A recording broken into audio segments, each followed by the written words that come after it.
नमस्कार। खबर उत्तराखंड देखें आप और मैं हूं आपके साथ शीतल शर्मा। बुलेटिन की शुरुआत करेंगे। दीपावली का त्यौहार जैसे जैसे नजदीक आ रहा है वैसे वैसे ही प्रशासन भी सख्त होता हुआ नजर आ रहा है। सिटी मजिस्ट्रेट प्रत्युष सिंह की माने तो उनका कहना है कि प्रत्येक वर्ष की भांति दीपावली का त्यौहार उत्तराखंड में भी धूमधाम से मनाया जाता है और इस अवसर पर कोई दुर्घटना ना हो उसके लिए लगातार हमारी टीमें बाजारों में गश्त व निरीक्षण करती रहती हैं। और इतना ही नहीं, हाल ही में हमारी टीम द्वारा कई पटाखों की दुकानों पर छापेमारी की गई थी। जिन पर अनियमितता पाई गई है उन पर कार्रवाई भी की जा रही है और आगे भी इसी तरीके से कार्रवाई चलती रहेगी। उसके साथ ही उन्होंने हमारे चैनल के माध्यम से सभी प्रदेशवासियों को दीपावली की शुभकामनाएं दी और इस दीपावली के त्यौहार पर सभी लोगों से अपील की है कि पटाखे छुटाते समय बच्चों का विशेष ध्यान रखें, बच्चों को पटाखे के पास न जाने दें। जो गोदाम हैं उनमें मानकों का जो भी मानक हैं उनको पूर्ण किया जाए और ताकि सभी लोग जिसमें हमारी आम जनता है उनको पटाखे सुलभ भी हो सकें। इसके लिए हमने जो एक बैठक भी की थी व्यापारियों के साथ और हम लाइसेंस भी निर्गत कर रहे हैं जिसकी एक समयावधि रहेगी। हम 5 दिन के लिए इनको लाइसेंस स्वीकृत कर रहे हैं जिसके माध्यम से आम जनमानस को जो दुकानों में पटाखों की आपूर्ति हो सकेगी। साथ ही ऐसे स्थान जहां पर अनुमन्य नहीं है वहां पर कोई अवैध रूप से पटाखों की दुकानों संचालन न करे, इसके लिए भी सघन अभियान चलाए जा रहे हैं। आपने देखा भी होगा बीच में हमारी पुलिस की टीम और हमारी रेवेन्यू की टीम ने इस पर कार्रवाइयाँ भी की हैं और जिलाधिकारी महोदय के स्पष्ट निर्देशों का जो अनुपालन भी किया जा रहा है। चैनल के माध्यम से भी मैं सभी लोगों को इस दीपावली के पर्व की शुभकामना देना चाहता हूँ। सभी लोग सुरक्षित दीपावली मनाएं और शुभ दीपावली सभी को आपके चैनल के माध्यम से। दीपावली के त्यौहार को लेकर अग्निशमन विभाग तैयारियों में जुट गया है। अग्निशमन अधिकारी सुरेश चंद्र रवि ने बताया कि गाइडलाइन के अनुरूप ही लाइसेंस निर्गत करने की संस्तुति दी जा रही है। आतिशबाजी बेचने का लाइसेंस बनाने के लिए विभाग में लोगों ने आवेदन करना शुरू किया है। दीपावली के त्यौहार पर पटाखे जलाने के दौरान आगजनी का भी खतरा बना रहता है, जिससे अग्निशमन विभाग ने लोगों से सावधानी बरतने की अपील की है। विभाग ने त्यौहार को लेकर जारी गाइडलाइन में स्पष्ट कहा है कि भीड़ भाड़ वाले बाजार में आतिशबाजी की दुकान लगाने के लिए संस्तुति न थी। मैं प्रदेश की जनता से अपील करूंगा इस संबंध में कि जो हमारे घरों की छतें हैं, छतों के ऊपर सबसे पहले ज्वलनशील चीज़ें नहीं होनी चाहिए। जैसा हम कोई गत्ते स्टॉक कर देते हैं, कोई पॉलीथीन के बैग स्टॉक कर देते हैं। रात को जब हमारे यहाँ शहर के अंदर कोई मतलब आतिशबाजी होती है तो आतिशबाजी उड़ कर उस पर जब आके गिर जाती है तो वो ज्वलनशील होने के कारण बहुत जल्दी आग लग जाती है। और पिछले साल लगभग 18-19 आग लगी थी। उसको कम करने के लिए हम पूरे शहर के अंदर प्रयास कर रहे हैं कि उससे कम आग लगे। तथा मैं प्रदेश की जनता से ये भी अपील करता हूँ इसी के साथ कि जो उनके छोटे बच्चे हैं, छोटे बच्चों को अकेले में आतिशबाजी न करने दें, बड़े पटाखों से दूर रखें, तेज आवाज़ वाले पटाखों से दूर रखें, जिससे किसी भी प्रकार की जनहानि और धनहानि ना हो सके। और इसी के साथ मैं प्रदेश की जनता को दीपावली पर्व पर हार्दिक शुभकामनाएं देता हूँ। फलों की सही तरह से पैकेजिंग करने के लिए काश्तकारों और किसानों के लिए जिला उद्यान विभाग ने कोरियोगेटेड बॉक्स वितरित किए गए हैं। इस बात पर देहरादून के जिला उद्यान अधिकारी एमपी शाही ने कहा कि इस बार हमने जिले में कुल 1,10,000 कोरियोगेटेड बॉक्स वितरित किए हैं, जो मुख्य रूप से चक्राता, कालसे, विकासनगर और सहसपुर शामिल हैं। साथ ही उन्होंने कहा कि किसानों की तरफ से अब प्लास्टिक कोटेड कोरियोगेटेड बॉक्स की मांग की जा रही है, जिस पर उद्यान मंत्री गणेश जोशी ने संज्ञान लेते हुए आम, लीची और सेब की अगली फसल के लिए प्लास्टिक कोटेड कोरियोगेटेड बॉक्स दिए जाएंगे, जिसमें फल ज्यादा सुरक्षित होंगे। देखिए, अभी हम लोग कोरियोगेटेड बॉक्स का जो सप्लाई किए थे, इस जिले में लगभग 1,10,000 कोरियोगेटेड बॉक्स हमने सप्लाई किया है, जो चक्राता और कालसी ब्लॉक में किया। और कुछ हमारे आम के बेल्ट हैं जो हमारे विकासनगर, सहसपुर और इसमें भी हमने वो किया है। लेकिन अब चूँकि युग दूसरे तरफ बढ़ रहा है तो उसमें फार्मर्स आगे उनका डिमांड ये है कि हमको प्लास्टिक कोरियोगेटेड बॉक्स दिया जाए। तो आगे से हमारे माननीय मंत्री जी ने इसका संज्ञान लिया है और आगे से हम लोग जो अगली फसल आएगी आम और लीची और सेब और उसमें हम लोग इससे और बेटर प्लास्टिक कोटेड जो कोरियोगेटेड बॉक्स आ रहे हैं उसकी सप्लाई करेंगे। उसमें माल भी ज़्यादा आएगा और जो भी हमारा प्रोडक्ट होगा वो प्रोडक्ट जो है सेफ होगा, वो ख़राब होने की संभावना बहुत कम रहेगी। तो अभी तक तो हम लोगों ने जो कोरोगेटेड बास्क सप्लाई किया वो गत्ते की होती थी बेटी, उसमें भी काफ़ी ठीक रहता था और आज तक वही चला आ रहा था। लेकिन अब उसको और इम्प्रूव करके हम प्लास्टिक कोटेड कोरोगेटेड बाक्स इस बार जो हमारे काश्तकारों की डिमांड है, तो उसको हम लोग विभाग की तरफ से जब फसल आएगी तो उसमें लगभग अब तक की डिमांड 3-4 लाख बाक्सों की आ गई है। आगे आने वाले सीजन में हम 3-4 lakh plastic coated corrugated box की सप्लाई करेंगे। आगे बढ़ेंगे। भारतीय किसान यूनियन गैर राजनीतिक संगठन ने किच्छा की पुरानी गल्ला मंडी स्थित गुरुद्वारा सिंह सभा में एक सभा कर राज्य सरकार द्वारा सीलिंग की भूमि का अधिग्रहण किए जाने का जोरदार विरोध किया है। भारतीय किसान यूनियन से जुड़े लोगों द्वारा जिलाधिकारी किच्छा कौस्तुभ मिश्र से भेंट कर उन्हें ज्ञापन सौंपा तथा जमीन संबंधित कागज भी दिखाए और विभिन्न बिंदुओं पर वार्ता की गई। इस दौरान पीड़ित किसानों ने कहा कि वे लोग पिछले 60 से 70 वर्षों से भूमि पर काबिज हैं और लगातार कृषि कार्य पर कर रहे हैं।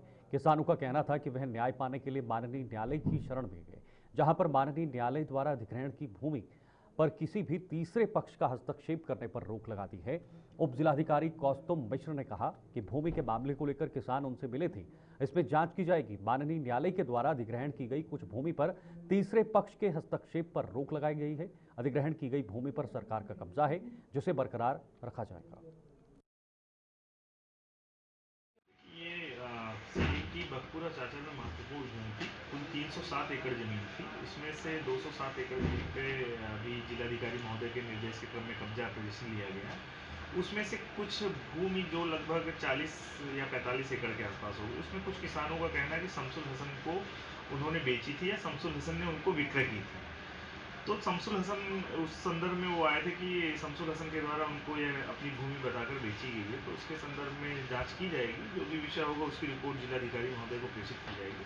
जहां तक प्रश्न इसमें यह था कि माननीय उच्च न्यायालय में भी प्रकरण गया है अभी, जिसमें थर्ड पार्टी इंटरेस्ट को लेकर रोक लगाई, लेकिन सरकार ने उस पर कब्जा अपना दखल ले लिया है और सरकार का कब्जा अक्षुण्ण रहेगा, अनवरत रहेगा, उसको मेंटेन किया जाएगा। किसी भी प्रकार की कोई भी गतिविधि वहाँ बिना न्यायालय के अग्रिम आदेश से किसी को भी करने की इजाज़त नहीं दी जाएगी। और हम खुद भी वहाँ सरकार वहाँ पे पार्टी है और उसको मुकदमे को लड़ रही है। सरकार ने जो भी हमारा जो पजेशन था उसके बारे में माननीय उच्च न्यायालय में स्थायी अधिवक्ताओं को अवगत करा दिया गया था कि प्रशासन ने उस पर नियमता कब्जा दखल ले लिया है। दिया गया आपके द्वारा किसान की जो मांग थी वो मुख्यतः 40-45 एकड़ जमीन, जिसमें किसान का कहना था कि वो जमीन शमसुल हसन ने अपनी जमीन बताकर उनको बेची थी। उस मामले में 82 में कोर्ट में मुकदमे चल चुके हैं, जिसको माननीय जिला जनपद न्यायालय पीलीभीत, माननीय इलाहाबाद उच्च न्यायालय द्वारा 2011 में और उसके बाद पुनः उच्च न्यायालय माननीय उच्च न्यायालय के आदेश से पीलीभीत में 23 में डिसाइड हो गया है मामला। अगर कोई पक्ष ये अपनी शिकायत उन्होंने एक दर्ज कराई है कि ये ज़मीन ये मानते हुए कि शमसुल हसन की नहीं थी, संक्रमणी भूंडर के रूप में बेची गई है, तो दस्तावेजों में उचित जांच उचित फोरम पे भेजी जाएगी और जो भी माननीय न्यायालयों के निर्देश हो उसके अनुसार काम किया जाएगा। फसल पर सर क्या कार्रवाई? फसल पर कार्रवाई नहीं होती। फसल जो भी विषय होता है वो किसान और उसके सद्भाव का विषय होता है। फसल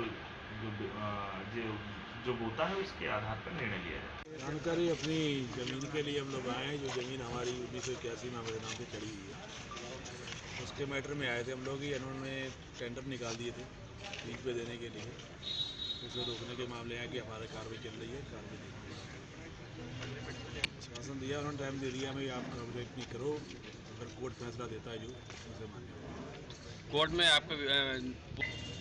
में हमने अपना स्टे डाल रखा इस पर ज़मीन, जैसे कि पहले हमने ये ज़मीन ले रखी है हमारे नाम से, ये दूसरे नाम से दे रखी है, उसका हमने दे रखा है कि जिससे हमने ले रखी उनके नाम से दे रखी नहीं, ये हमारे कागज पक्के हैं, इसके अंदर हमें देखा जाए सुना जाए।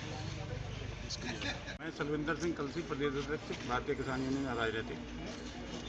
ये मामला तो 5 अक्टूबर से इनका, जब इनको वहाँ से बेदखल करने की कार्रवाई वहाँ झंडियाँ लगा दी गई, उस दिन भी हमारी टीम वहाँ पहुँची थी और कुछ ये लोग जो थे हमारे बलबीर सिंह जी या जो भी प्रभावित परिवार हैं, इन लोगों ने अपनी कानूनी कार्रवाई हमने इनको सलाह दी थी तो उसके उलझे थे।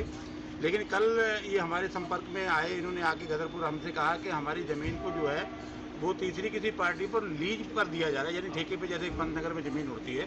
तो मुझे लगता है जब पूर्णतः कब्जा नहीं हुआ, अभी इनकी फसलें नहीं कटी, तो वो कहीं ना कहीं जल्दबाजी का एक काम था। उसके लिए हमने कल गदरपुर से प्रेस कॉन्फ्रेंस की थी और प्रशासन को आगाह किया था कि कम से कम जब तक ये मामला पूरा निपटता नहीं है, इनकी फसलें नहीं कटती, आप उनको जो है तीसरे पर्सन को किसी को कैसे दे सकते हैं लीज पर। तो वो शायद कोर्ट में भी उस पर फैसला आ गया है अभी हमारे, क्योंकि कल तारीख भी थी वहाँ पर, तो एसडीएम महोदय भी वहाँ पर थे, तो इस बात के लिए उन्होंने मना किया है कि ये जो 55 एकड़ ज़मीन है इस पर अभी जो है आप लोग नोटिस उसके जारी नहीं करेंगे, उसके आप लीज पर उसको नहीं देंगे। वो एसडीएम साहब ने भी माना है और हमारी भी ये इच्छा थी कि इनको समय मिले, क्योंकि एक बार अगर लीज हो गई और दूसरा वहाँ काबिज हो गया तो हमारे किसानों को जो लीज पर लेगा वो भी किसान लेगा।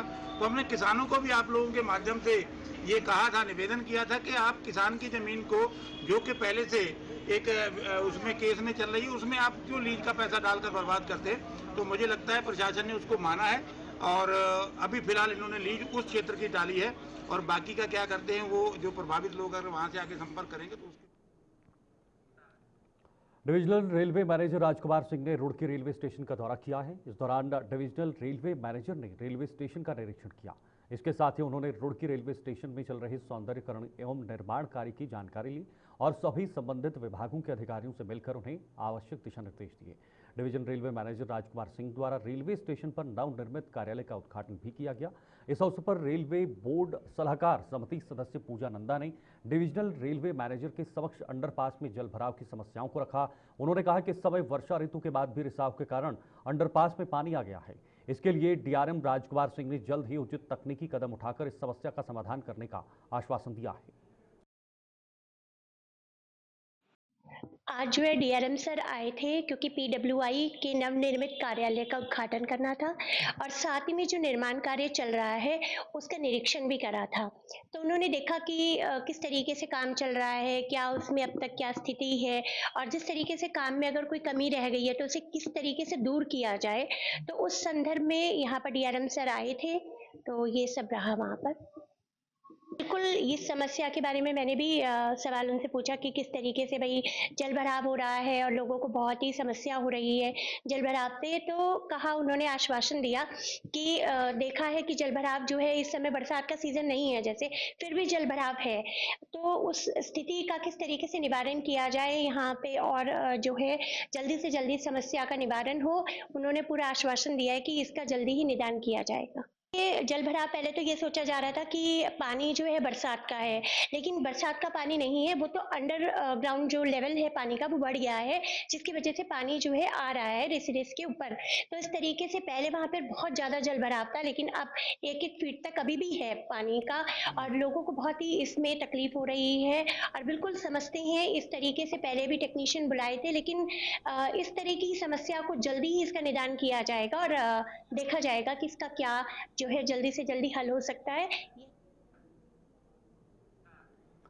उधम सिंह नगर के जसपुर क्षेत्र के मेघावाला गांव में सरकार जनता के द्वार कार्यक्रम का आयोजन किया गया। कार्यक्रम में राजस्व विभाग, खाद्य विभाग, जल संस्थान, क्षेत्र पंचायत कार्यालय, पशुपालन विभाग, विद्युत विभाग के साथ अन्य विभागों के अधिकारी भी मौजूद रहे।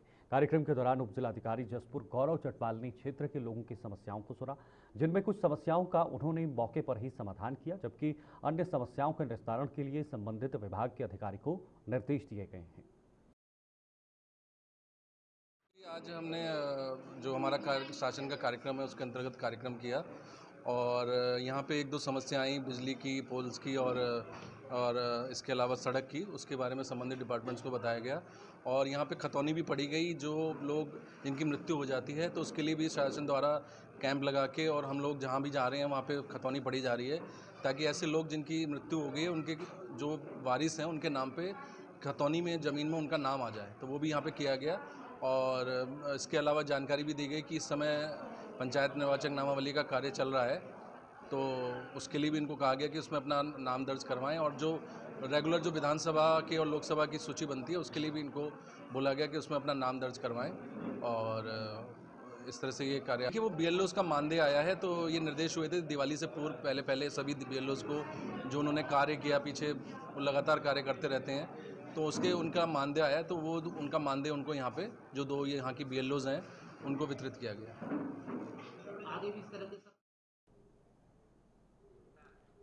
तो ये नयार उत्सव 2024 के दूसरे दिन विभिन्न रोमांचक खेल गतिविधियों का आयोजन किया गया है, जिसमें प्रतिभागियों ने बड़े उत्साह के साथ भाग लिया। साहसिक खेल प्रतियोगिता में शामिल राफ्टिंग दलों को स्थानीय विधायक राजकुमार पुरी ने उमरासू से हरी झंडी दिखाकर गंतव्य स्थल व्यास घाट के लिए रवाना किया।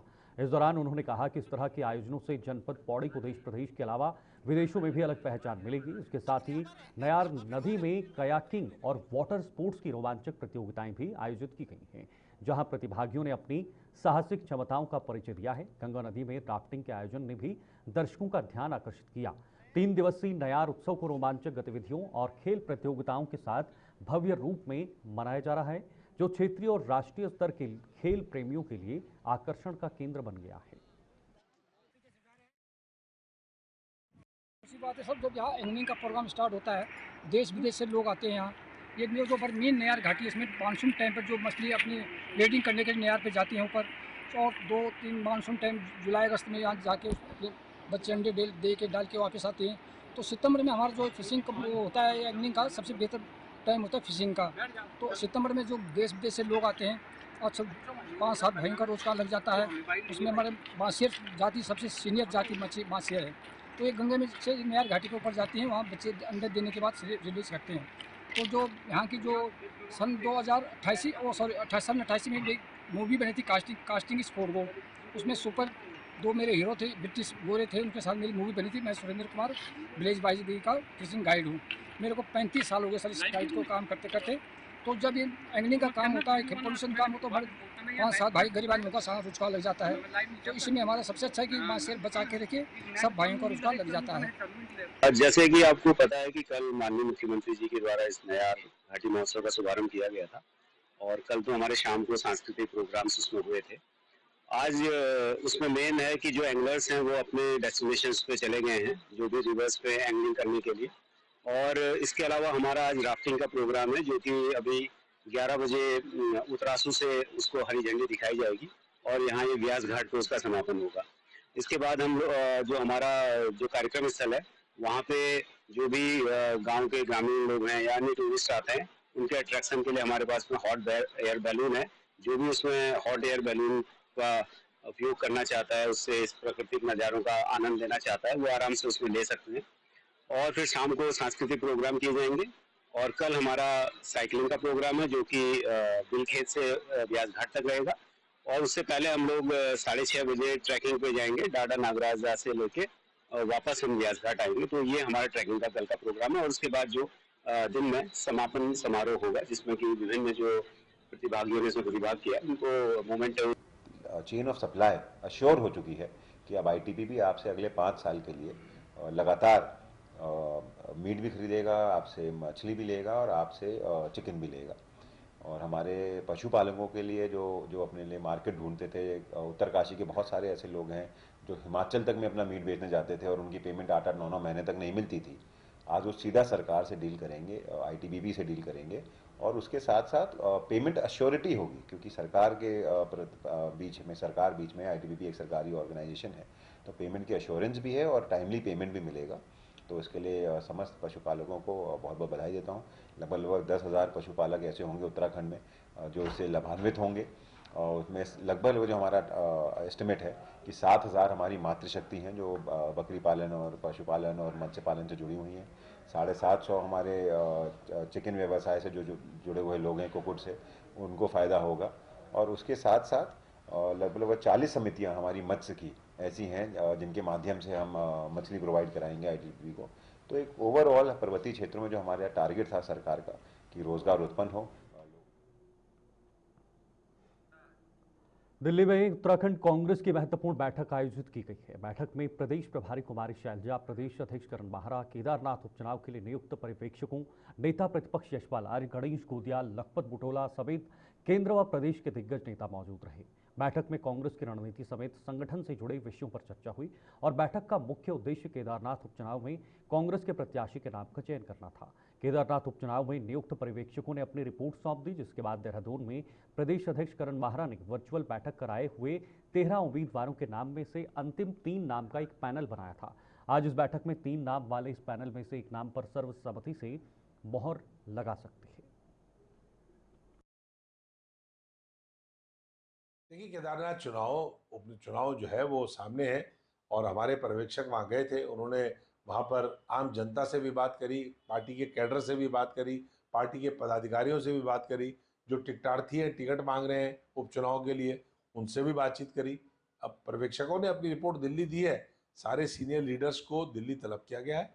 मैं समझता हूँ प्रभारी जी और पार्टी के सीनियर लीडर्स उनसे बातचीत करेंगे और शीघ्र ही हमारा जो कैंडिडेट है वो तय होगा और अनाउंस होगा। सारी पार्टी मिलकर के केदारनाथ का उपचुनाव उसी प्रकार से जीतने का काम करेगी जैसे हमने बद्रीनाथ जी का चुनाव जीता, जैसे हमने मंगलौर का चुनाव। उत्तराखंड के इस खास बुलेटिन में फिलहाल के लिए इतना ही। दीजिए इजाजत, नमस्कार।